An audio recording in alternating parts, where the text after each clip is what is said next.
Police station Amgaon येथे आज सकाळी माहिती प्राप्त झाली. आमगाव हद्दीत येणाऱ्या पदमपूर येथे एका व्यक्तीचा खून झाला आहे. अशा माहितीवरून पोलीस स्टेशन आमगाव स्टाफ मी तिथे प्रत्यक्ष घटनास्थळावर हजर गेलो.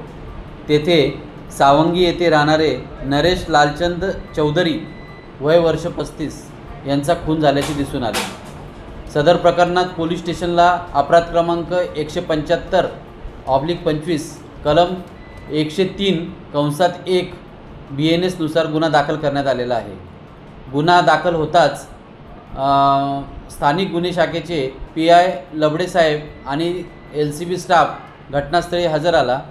त्यांनी अवघ्या काही तासातच सदर गुन्हा उघड करून हा गुन्हा श्रवण हरिश्चंद्र सोनावणे राहणार सावंगी याने केल्याचे निष्पन्न केले.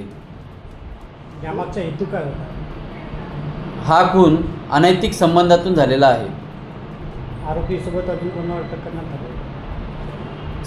सद्यस्थितीमध्ये तपासामध्ये श्रवण हरिश्चंद्र सोनावणे या एकाच व्यक्तीला अटक करण्यात आलेली आहे. पुढील तपास आमगाव पोलीस करत आहेत.